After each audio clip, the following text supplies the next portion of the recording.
Hello and welcome back to One on One. I'm Stan. And I'm Jake. And today we're going to be looking at the best players to watch for Game Week 4. And who we plan on transfer into our team at the end of the week. So we're going to look at a defender, midfielder and forward that we think you should be looking at bringing into your team for Game Week 4. So do you want to start us off? Who's your defender? So my defender is Kyle Walker. And that probably seems like, oh, City defender, what Well, why Kyle Walker? Selection. Why not Vardiel? You see, because I was watching the game yesterday, and I don't think we normally associate Kyle Walker with getting forward and doing anything particularly creative. But I watched it the last couple of weeks, and I think he could have had at least one, maybe two assists at the weekend. He's getting further forward. Vardiel seems to be playing that further back role, and I can see him. I can see it happening. What, getting assist? What? Oh, I think Or meant a scoring, goal. or scoring. Either one, I'll take either. I'm not picky. I'll take either. Just get an assist. But then you've also got the fact that he's got a high flow because he's going to get a clean. He's probably going to get a clean. Do you not sheet. think he's more likely to be rotated though than like a Diaz or a Vardiel? Potentially, but I personally think at the moment that with Stones out, I think he's got that right back position locked down. How long is Stones out for? I don't know, Stan. I'm sorry. Well, as a City fan, you should know. Sorry. But I mean, Walker. I think the benefit of the City defence is, I mean, the run's amazing, isn't it? Like I brought Maddison in last week for this reason, and he's at what, 5 mil? Is he still 5 mil? 5.1. 5.1. Oh, he's actually so gone that was up. good, wasn't it? Yeah, he's actually gone up. Wow.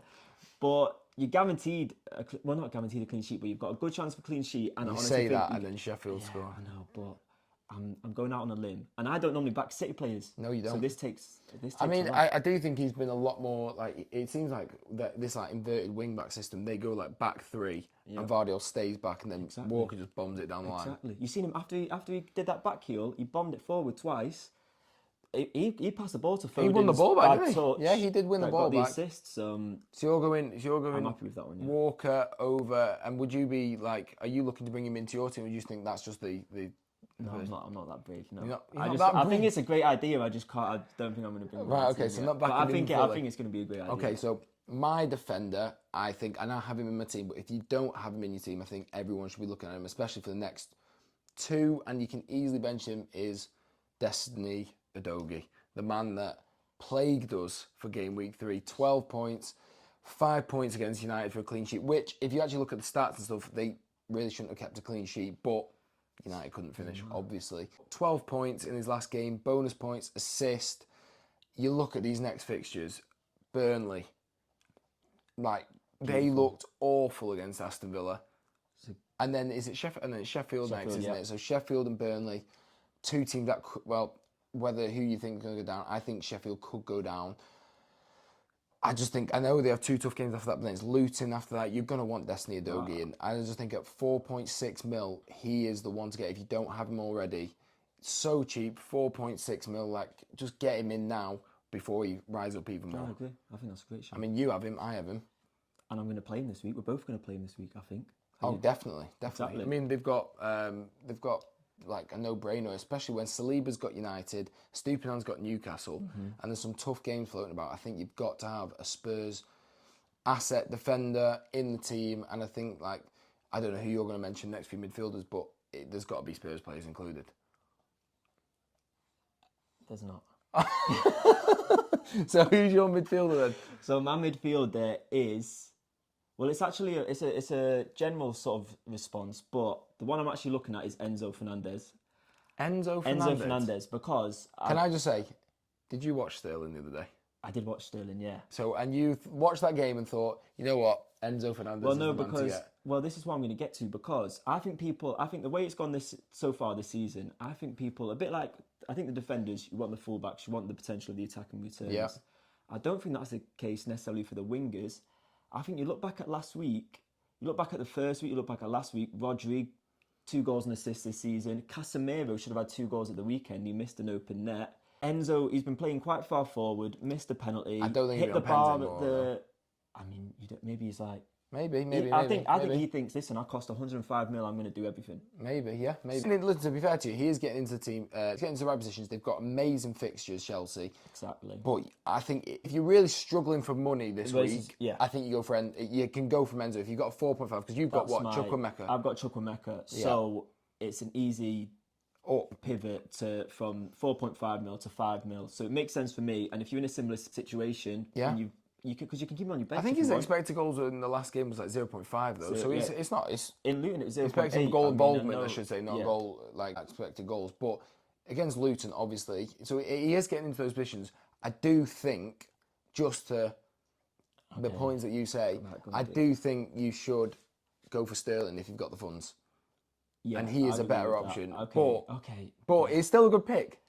For the price, for the price, for the value of money. I'm gonna completely. Well, so I'm not picking Sterling either, and I've not picked a Spurs one, even though I do think Maddison is a great option. Yeah. But I'm going with someone that is the same exact price as Sterling. I'm going for Jared Bowen this week. Okay, I like that. Now, the problem with Jared Bowen, before I even say the good points, is they've got City and Liverpool straight after. Yeah. So if you look at him compared to maybe if you don't have Mbeumo yet, if you don't have Sterling yet, if you don't have, I don't know, another whoever, Maddison, somewhere around those lines is, they've got a really good fixture net. They've got Luton. I mean, it's Luton's first game at home. Could they be ready to raise the shed? Could they be ready to... Friday night lights. 1 week at work. I know they could be up for it. But I do think if you're going to target a fixture, Jared Bowen this week could be the one. If you just want a little weak punt, maybe you're going to wild card after the international break. Maybe you want to do Jared Bowen and put him in. He's had a 12-pointer, a 9-pointer, and then obviously a 2-pointer. But listen, he's getting the bonus points. He's scoring. I think Jared Bowen's a really good one if you want to have a little 1 week punt. And then, I mean, who knows? He could score against City. Liverpool looked very shaky. He scored against City 2 seasons ago. Not last year. He wasn't great last year. That's not a very valid point then. He wasn't great last year. Okay, apologise. Should we get into your forward then? Mine's obvious. Oh, okay. I know what you're going to say. It's Darwin. Oh my God. And you're going to think, you're just saying that because he scored 2 goals at the weekend, but... They've got a tough game in Villa. There's no tough game for Darwin. There's no tough game. I don't care if he plays 15... He's minute-proof. He can play 15, 20 minutes. He came on with, 20 minutes to go, 10 men. And scored 2 goals. And he got the most points out of any forward this... Yeah. Is that right? Say no more. Say no more. And I just think... I've honestly thought this This isn't just like a reactive response. I think he's going to get the golden boot. Now that is the most reactive response ever. He's going to get the golden boot. On 2 goals. Only one behind the top so far. And he's played... Oh my God. He is not getting the golden boot. What do you want to bet on that? I bet you... Haaland will get the golden boot for one. Haaland will get the golden boot. But if he gets the golden boot, I'll dye my hair blonde. If he doesn't do it, then I'll dye my hair blonde. So if he doesn't get the golden boot, so you're dyeing your hair blonde then. You're dyeing your hair blonde. So you're going to go bleach blonde at the end of the season. So you're going Darwin Núñez. The fixtures aren't amazing. And what happens if Salah leaves? I told you. Then he just scores even more. He'll be the man. I really disagree with you. I don't think Darwin, of all the forwards you could be picking right now, you could be going for Wissa against Bournemouth. You could be going for Alvarez for City. You ever compare Wissa to Darwin Núñez? You could be going for Jackson if you've not got him already. Darwin Núñez is not the one to... Right, well... That is blasphemy. Right, so my forward from a watch list, and now I know I've just mentioned Wissa. I think Wissa's probably a better choice for this week. I just want to caveat that already. But someone that I've got my eye on as a differential is Taiwo Awoniyi. Okay. Did I say that right? I have no idea. I think I said that I'm right. not going to challenge you on that. That man seems to be fixture proof right now. If Nottingham could even string together possibly a good form, I think I'd get him. I mean, I'm not saying you get him. Okay. I just think he's someone to watch. He's got Chelsea this week. He's got Burnley the week after. Okay. He scored in every game so far. That's Arsenal, United, Sheffield. He's a bit of a force. At what point how many times can you keep scoring? He scored 3 goals already. How many times can you keep scoring and not put him in? I do agree. I think that's quite a good shout. I don't think he's no Darwin. At 6.5, listen, he's a big differential. Obviously, Wissa has an easy fixture, but immediately after they've got Burnley. They've got Newcastle. Mm-hmm. So Nottingham Forest, even though they're not, I do think they'll be safe this year. And they were 2-0 against United. I know they lost. They beat Sheffield. They were tough to beat against Arsenal. They've not looked that bad. He's got Morgan Gibbs-White putting balls in. He's got, and I just think that Brennan Johnson might be leaving to Spurs. Brennan Johnson may be leaving to Spurs, but does that just make him the only man to? I mean, I know he starts anyway, but does that really affect him? It could do. I mean, the goal against United was a bit of a gift, though, wasn't it? Listen, it was, but he still had to score it. I mean, Onana made it as easy as possible to score. I know, but even so, Arsenal scored, Sheffield scored. He keeps popping up. No, Chelsea, I know they kept a clean sheet against Luton, but other than that, they lost 3-1 to West Ham, and they struggled with Antonio, who was a strong target man striker like him. I mean, that's so I mean, they don't know. Counting on the break, I didn't put Sanchez in because I don't actually back Chelsea's potential for clean sheets. Okay. I don't think that They've not looked that solid. They've not looked that solid. I know they got one against Luton, but that's a little bit of a banker almost. I say that. But yeah, so there's my one. 6.5 mil. If you want a little rogue watch list, like player to watch, Taiwo Awoniyi. Perfect. Yeah, Spot on. That's what I'm going for. No doubt. So we're going to make it a little bit interesting. Out of our 3 watch list players, we're going to tally it up. Who gets the most points out of the 3? Compare it between us, see who wins each week, tally it up, and get competitive. We'll get to a certain point, let's say Christmas, and then one of us has to do a forfeit. So it's like Ant and Dec's Saturday night takeaway. I've never actually watched that, so... You're coming across terribly on this. Right, so let's see. You've got Walker, Enzo Fernandez, Darwin Núñez. and I've got Udogie, Bowen, Awoniyi. I'm pretty confident, man. I say that every week. Yeah, I'm pretty confident, man. And if he does, I'm getting a Nottingham Forest shirt with him on the back. Well, I'm going to get a Darwin Núñez shirt then. You can't get a Scout. You can't get a Liverpool shirt. Right, so shall we look at our transfers for this week, what we're thinking? Yeah, I think so. So do you want to start us off? Have you got 2 transfers? I've got 2 transfers. I've got 1 mil in the bank. Nice. So, first transfer, who are you thinking? Well, so this is my thing. I'm taking a different approach this year. I think normally I can be quite reactive, and I've got 5 players that I'd love to have in my team based on what we know from the first few weeks. But I'm thinking of playing it safe because I think with the international period coming up, obviously after this week, there's going to be two weeks afterwards. Some players are going to be playing 2-3 games. I don't. It depends who's picked, doesn't it? But there's so many injuries. My advice for anyone now is just try and bank a transfer, or 2 transfers. That's what I'm doing. I'm going to completely go against that, but go on. Exactly, Yeah, go on. that's what I'm doing. So I'm thinking, like I said, one of my players to watch is Enzo Fernandez. I've got Chukwuemeka on my bench. I think he's out until at least October. I want to be able to swap him for Enzo Fernandez, play him against Nottingham Forest at home. I mean, I'm doubling up on it now. You've gone for the watch list and you're going for your transfer. Exactly. I'm hoping he's going to get me some points and I can just bring him in for someone who's got a bit more of a difficult game week, maybe like Watkins at Liverpool, or in fact, no, one of my Arsenal defenders at United. Watkins. No. No. I immediately regretted that. Yeah. No, I'm going to take out one of my Arsenal defenders against United, just have one on. Nice. This is what I'm thinking initially. Okay. Whether I get a bit more abrupt, a bit aggressive, okay. yeah. Right. During the week. I don't think you and aggressive go together. I'm not a very aggressive No, person. you're quite placid, aren't you? That was unnecessary. But yeah, that's what I'm thinking. I'm thinking that simple swap and backing Enzo. What about you? What are you thinking?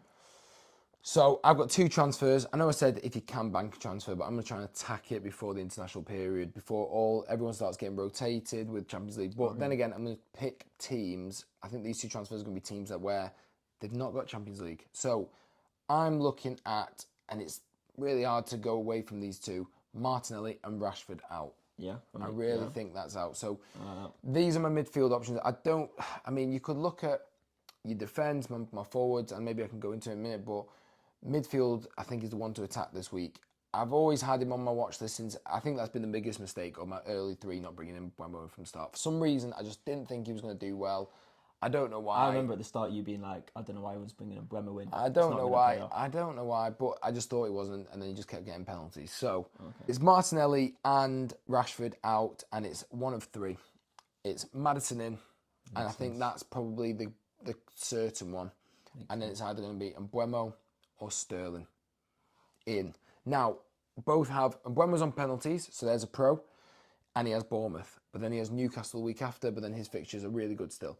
Chelsea, Sterling has really good fixtures. He's not on penalties, but he looks like the man in form, doesn't he? He does. So he does have good fixtures, and he has 2 really good fixtures, and they have Bournemouth after that, and then I think it's Villa, so that's a tougher fixture.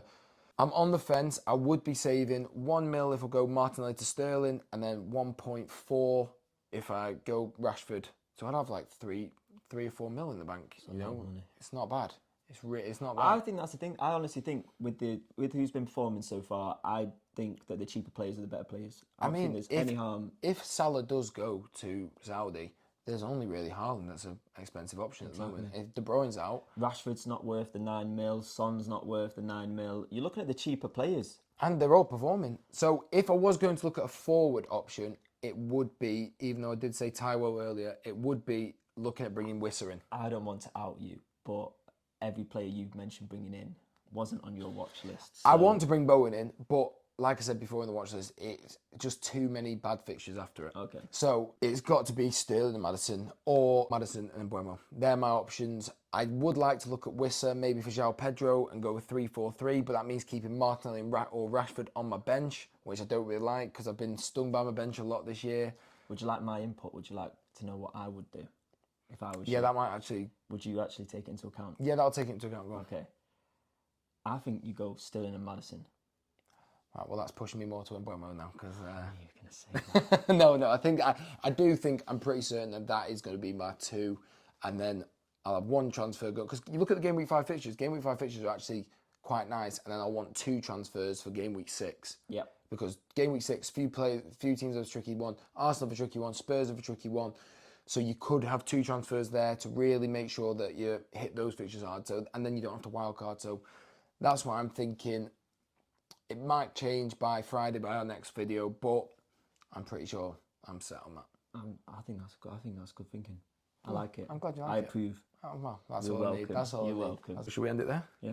So that was our watch list and potential transfers. Thanks so much for watching. If you could like, comment, and subscribe, that'd be really, really appreciated. Any comments, feedback would be really appreciated. We hope you got something from it and enjoyed it. We didn't actually pick our plays that we even said we'd to watch, did we? I gave some great advice. Right, well, you might have done that. I don't know if I did. Anything to say? You're welcome. Thanks, guys. Bye. Bye. Oh, I didn't do the like, comment, subscribe.